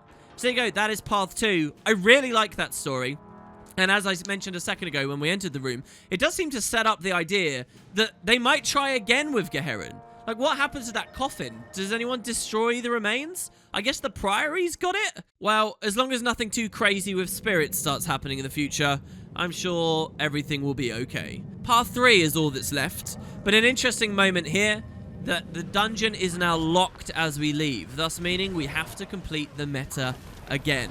This, as a dungeon runner, you might have found frustrating, but again, I'll remark I do still respect the idea ArenaNet had for this. It stopped the dungeon runners permanently being locked off in their own little communities with their own friends in small instances never being seen. Every now and then you would come back out into the open world and participate in some large-scale dynamic events with lots of other people and contribute to the apparent population of the game. I still think it was smart design, even if it wasn't a ball that the devs especially ran with after 2012 concluded.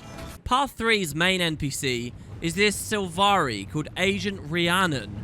Rhiannon's a word you might recognize as a Fleetwood Mac song, but let me just say, Rhiannon is a cool character. A perfect example of how the Sylvari's naivety and curiosity can kind of turn them into unflinching badasses. She says, while the commander dithers, the new Flame Legion Tribune grows stronger. I have the perfect plan, but he won't back me. Perhaps you can help? There's a vast network of passages below us, with very few Flame Legion on patrol. That gives us ample opportunity to sneak behind enemy lines, surprise them, and break the siege. And we cut them down. Then what, we say? And she says, Suma said, if I found a way to break the siege, he would lead a charge to distract the forces inside while we snuck in and killed the new Tribune. Should be rather exciting. No fear there whatsoever. What do you know about the new Tribune? She says only hints and whispers. He's said to be no less fierce than Balefire and is constantly surrounded by an entourage of zealots. We ask then, well, what's your plan? And she'll go back to talking about the tunnels below. We can say, why isn't the commander backing your plan? Well, the commander has too much pride to admit this, but we're barely holding this ground. He's worried if we divert any forces during the siege, this outpost will fall. None of the other paths talked about that, by the way. Only Rhiannon's identified that they're barely holding the ground. How much do you know about the new Tribune? Only hints and whispers that he's no less than Balefire, blah, blah, blah, blah, blah. So, it's a cool idea for a path, and maybe what was very early on suggested outside the dungeon, what this dungeon was all going to be about, new Tribunes rising and fighting one another. But instead, we just have this one. Follow me. Hope you like getting dirty. There are actually two methods whereby Path 3 intersects with this opening chamber, but one of them we have to unlock later.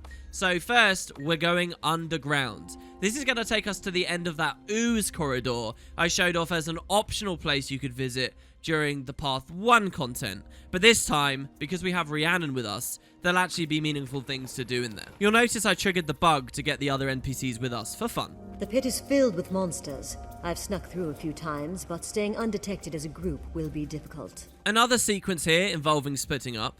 But first, Rhiannon says, come, we can avoid the Flame Legion assault force if we take the Undercroft. Only a few dangers to worry about there. We say dangers. And she says, Flame Legion patrols, oppressive heat, lava, and fiery creatures eager to eat your skin. This will be fun.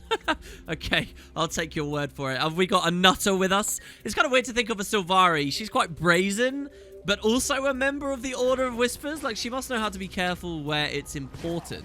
She just hasn't lost the fun of the job, right? Doesn't understand the stakes, I guess. Right, so this room is actually responsible, I believe, for why a lot of people have never played Path 3. Because back around launch, it was a lot of coordination you needed to get successfully through it. These days, it's nerfed. Not just because of power creep, but because the devs deliberately changed it, deeming it to be too difficult.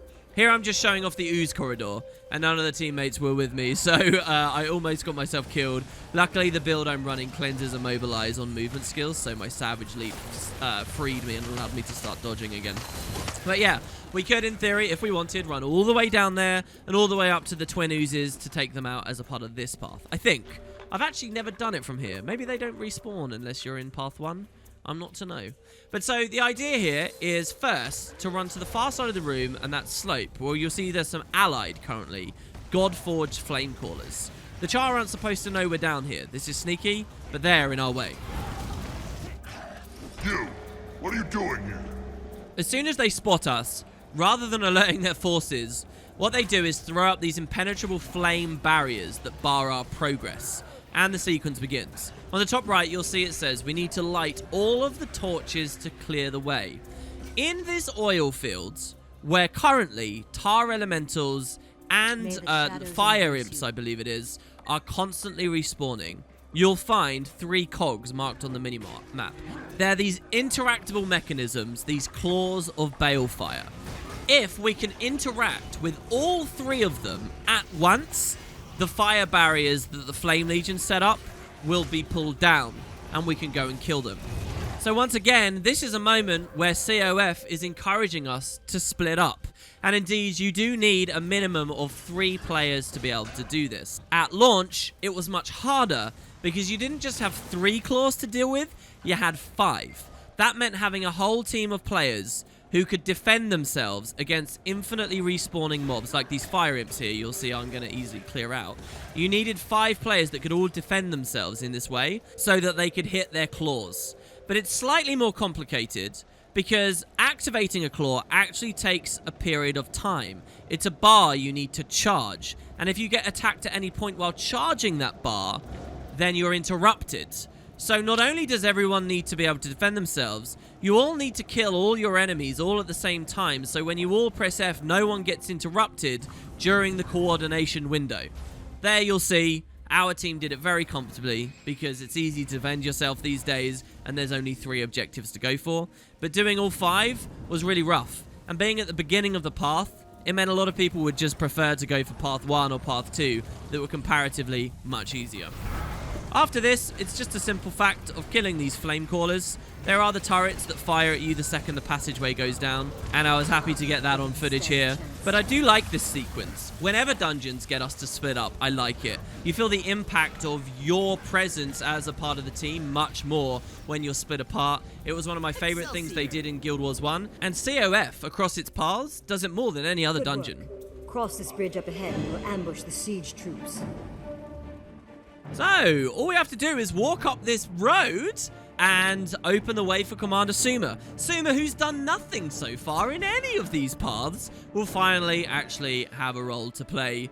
We get that big char-brawling action that I think many of us were looking for, especially if we'd got that other version of the dungeon where it was the 3 tribunes duking it out. Well, this is something close. There's a hell of a lot of mobs here. You might be tempted to run in and cleave them down. They are all very weak.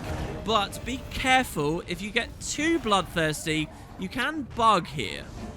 Flame carriers are here soon. Rip that gate down with my bare hands.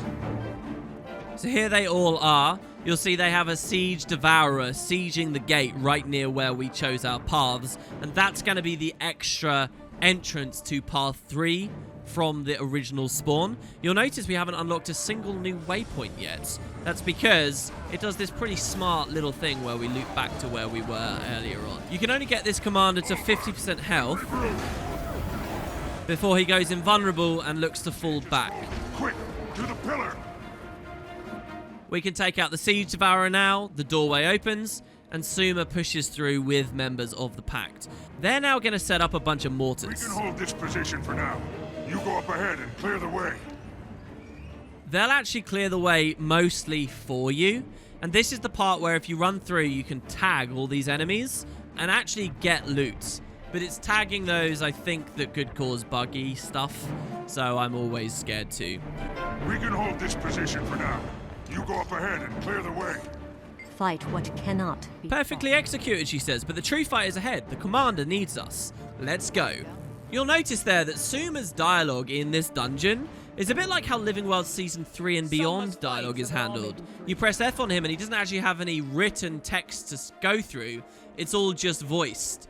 I wonder why that is. A thing I really enjoy about this sequence is how the enemy siege commander has actually physically retreated genuinely deeper into the dungeon now from where we first found him. Take their forward post, drive them out. He's actually hiding behind his forces that have now been sieged down, and we're on a genuine pursuit. Honestly, if you're not paying much attention, you might think that this siege commander we're fighting right now is a totally different thing to what we fought to 50% a second ago, but it's the same guy. He hides behind these turrets that I really do recommend you beat up. Because he's a boss with a full-on break bar, you can't necessarily pull him to them very comfortably, but they can hurt if you're not careful. There's actually a lot of space in this boss fight room that you just never use. I mean, look at how much is available to the east of this room that we just don't even look at. With the siege commander down, we're into the next section of running. Wow. We broke the siege and even captured the forward base. It was a memorable experience fighting alongside you. Rhiannon's dialogue there suggests she's not going to continue with us, but she totally does. I'll be damned. You and the Twig did it. Sir, the area is secure, but they could strike again. We should set up defenses before they... No. We go on the offensive. I'll be a dip Dolyak before I let the Flame Legion have the initiative again. Force them to react to us instead of the other way around. Everyone, move out! Cross the bridge and bring the fight to these lowly curs! You might have also noticed the naming scheme there. It was Commander Suma and Enemy Commander at the same time, really trying to show how they're specifically opposed. I think that dialogue we just had a second ago is quite important for him too. Up until now, because he's been so distant from the fighting and so unbudging, so refusing to help with the plans, it could make him look quite cowardly. But he's not a coward, damn it. He's a char. He's being tactical, and now he realizes that there's a window of avenue. He'll be as aggressive as he needs to be. This next room requires us to claim this territory, a little bit like in PvP or World versus Worlds, but the main idea is that you need Commander Suma and various NPCs alive within the ring and to defeat these 5 waves of Flame Legion.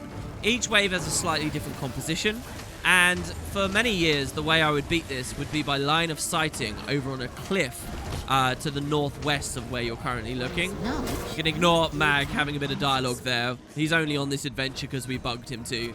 These days, as long as you're pulling the waves of enemies together closely, this shouldn't be too hard, but you'll notice I am occasionally taking a lot of damage.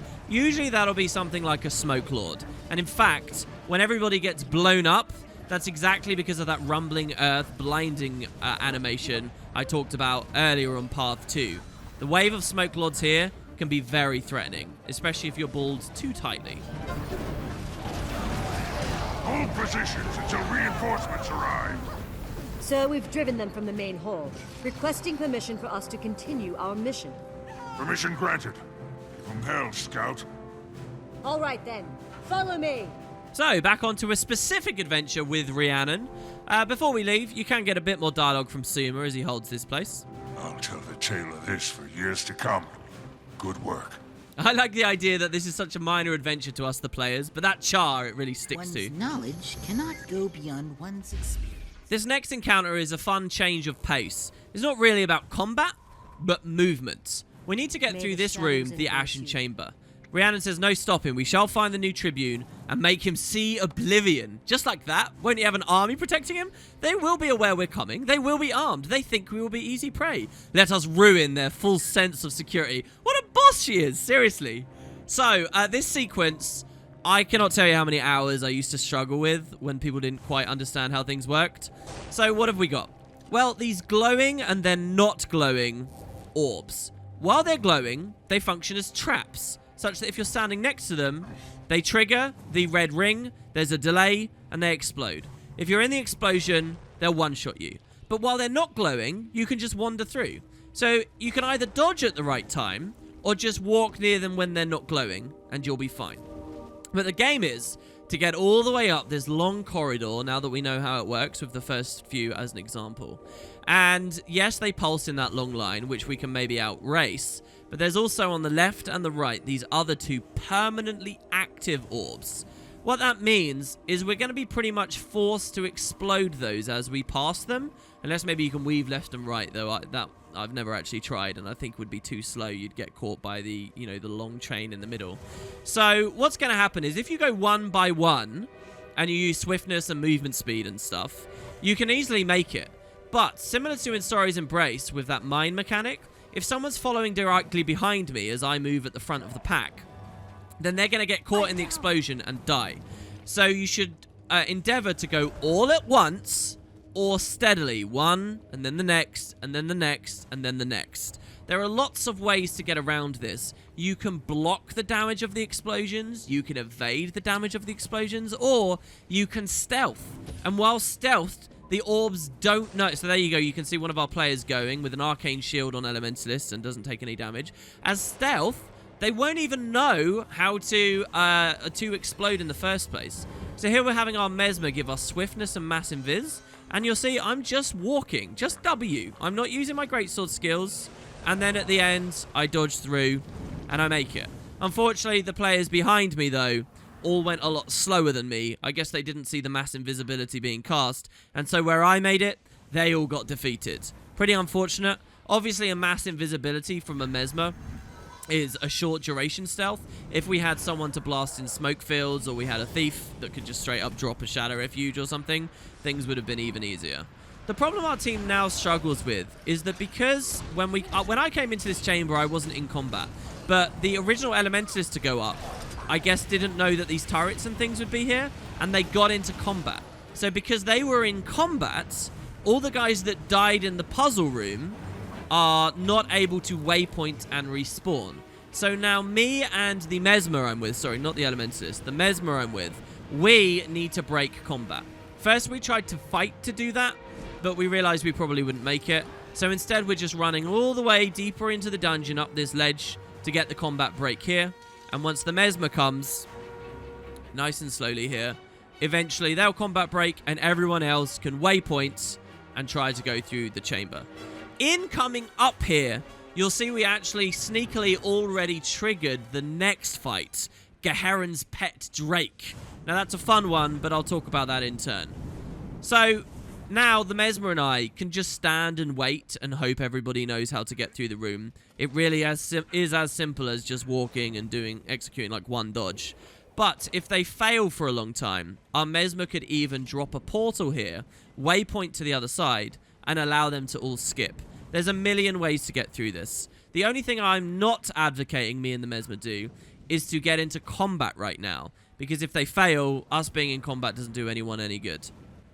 After a few more seconds, it seems enough people have just got through the corridor on their own. There's only one person still struggling, that we decide we have enough to be able to kill those hellstorms. And that's what we do.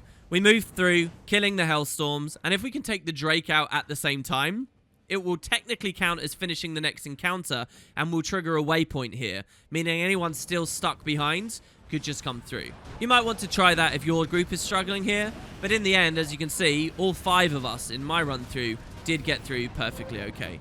The Drake doesn't have anything special or different as far as I can tell than any other Drake you might have found out in the open world in Queensdale.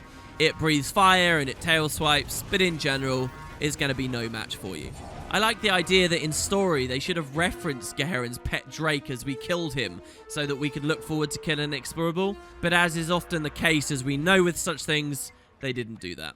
This little chamber here is where you were supposed to fight the Drake, I guess, though it comes so aggressively out, I'm not sure I've ever actually experienced that. And with the Ashen Chamber waypoint collected, we're now on our way, unimpeded, to the final boss. You would expect that this would be some great large war scene with tons of char around, but the devs went a different tack. This is actually a boss fight that reminds me of a Crash Bandicoot fight, and I'll explain why in just a second. Also, right at the end of Path 3 is this door, which, yeah, that's Garen's throne there, and where we ended story. None of the explorable paths that you get actually up to the top of that pillar in the center of the room where we ended story, but you come to a really cool place here at the end of Path 3. It's the caldera of the actual volcano, Neothan Chamber, and I can't help but looking up and enjoying the sights in this room. What do you mean they routed our assault forces and broke the siege? Brain-dead bumblers have ruined everything. Get out of my sight! So you'll see, all of his allies are gone. The final boss against Tribune Burntclaw, he's the only foe. Maybe the suggestion is that that inner ring that just disappeared in stealth could have a role to play in some char expansion in the future, but I have no idea. You've ruined everything. Not yet, we haven't. This is where you die, Tribune. Brave but stupid words for a twig surrounded by fire. Look at how generic the dialogue is in this cutscene. I could totally imagine a version of COF where the final cutscene was that same idea, just this time it's Tribune Burntclaw, next time it's Tribune Gravedig, next time it's Tribune whatever. I can't help but notice how similar that idea of a dungeon is to the 3 Graveling Patriarchs from Ascon Catacombs, and I'm really convinced that this was the second dungeon they ever tried to make. Let's talk about the Tribune Burntclaw mechanics, and you'll notice for the first time, I've dynamically swapped a utility skill specifically for the upcoming engagement. I put on Balanced Stance, which gives me stability. Tribune Burntclaw does a lot of crowd control. He has a method of immobilizing, which isn't too bad, but he also does a lot of damage and blowouts. The idea being he's trying to knock you into the lava, and that can legitimately happen in the fight, something I really enjoy. Every now and then, this is not at health thresholds, he'll go invulnerable, walk to the center of the room, and cascade out this earthen spike ring. This is what reminds me of a Crash Bandicoot boss. And if you get hit by the ring, it will blow you out and knock you away, again, threatening to throw you into the lava. If you get knocked by one, then immobed, and then blown out again afterwards, you can very quickly be eliminated from the fight. Just look at the damage I'm taking here. The trick to winning this is knowing that when he goes invulnerable and in the middle of the room, that you should step away from him and dodge into the earth ring. Your instinct might be to dodge away from it, but that will just move you in the path it's cascading and create a higher chance it will knock you away. If you dodge into it, you're almost guaranteed to get the timing right. It's much easier. And so yeah, keep his break bar down, burn his health as much as possible, and try to keep ahead of the game in terms of resurrecting everyone else and staying high up.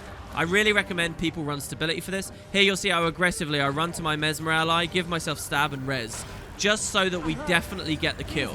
I know he looks low on health, but this can quickly snowball against you if you're not aggressive about helping your friends. And that's Tribune Burntclaw down. Soon, the Flame Legion will be but smoldering embers in the ashes of history. With the Flame Legion leadership ruined, Pact forces will dominate the coming battles. Once more, you've brought the Flame Legion to their knees. Thank you. Listen to how badass the way she speaks is, the vocabulary she chooses to use. Strange, a melancholy has come over me. This Char was alive. Now this Char is dead. Another Char will come, and another blade will end him. And we can say, neutrally, well, what will you do now? She says, I've been ordered to return with a Tribune's head. I've heard the commander wanted me to mount the head on a pike to scare the Flame Legion. She doesn't even care she's been asked to chop its head off. Did he give a reason for doing that? It's because he's a Char. We fighting to hold on to every inch of ground here. Ignore the typo, guys. We will need to express to the enemy a sense of brutal fearlessness. To quote the commander, we must be their fear. And we can say good luck then. I just had to try the ferocious option here, which is you're joking, right? I will not stand here while you get all sad about a dead enemy. I think that's fair for Tyrix to feel that way. She says, are you so snide in the face of death? Here in this burned place, all I see is this war continuing ever on. They will keep marching leaders at us, and we will give them blades. Again, dialogue I think very representative of the idea if this dungeon had had multiple tribunes to kill. We say then forge blades faster than they make zealots and wield them without mercy or crying. And she says, I shall only thank you for your service here today, but I'm finished speaking with you. And we say, fine, whimper in a corner, goodbye. Especially COF has some fun, ferocious options. And so there you go. We get the chest at the end. I actually get another sigil of smothering, which I've had equipped this whole time, which is extra damage against Flame Legion. I do want to show you as well, around the Caldera, you've got these paths. So if you get knocked into the lava, again, it can regularly happen. You can climb up and keep yourself alive here as a last-ditch chance. I played a lot of Elementalist at launch, and using Vapor Form while downstate to reposition myself onto these was always very helpful. What an amazing place to finish the fight, right, guys? And look at how far north we are on the world map as we leave now. So there you have it. That is COF, filled with little nuggets and things that would be easy to miss if you weren't keeping your eye out. I think the devs did an okay job as well at making sure the paths were of a reasonably equal length, except, of course, for Path 1, that is so extraordinarily short and simple to execute in all of its engagements. It is the thing more people did than anything else. Over at the loot here, we can get a sense of some of the things we'd go for. What weapons do you have? Show me the weapons from the Citadel of Flame, we can ask. And here we can see Sigils of Smothering, the Offering, and the Gift of Balefire, actually used in the crafting of that Eternal Flame, by the way, and Molten Weapons. I do think I want to equip Tyrix with another cool fiery-themed weapon now that we've beat this on Explorable mode. You guys will have to see the next time we log in on Tyrix what that is. It's a thing I've never made in my entire time playing the game that comes from the Mystic Forge and should be quite fun. We got the Potions of Flame Legion Slaying, Runes of the Balefire, which are okay-ish, but again, some of the weaker runes you can get from a dungeon, I would say. And then Flame Legion gear, again, which we're still, right this second, actually wearing. So there you have it, guys. That is COF. Here's the tonic. It's a fiery tonic. Turns you into an Ember. A fun one to use on an Elementalist, where you can combo it with the Elite skill and the Glyph skill, and maybe even a Fire Ellie powder, and even maybe a Mini to have just a billion of these Embers running around, all attached to you. Hope you guys enjoyed. Thanks very much for watching, and tomorrow we'll be on one of the later dungeons. That's Honor of the Waves. We were just somewhere very fiery. Next, it's time to go somewhere very cold. It's been a while since we've seen the Coden. How exactly does that dungeon work in Explorable, since the whole thing was meant to be sinking? I guess we'll see.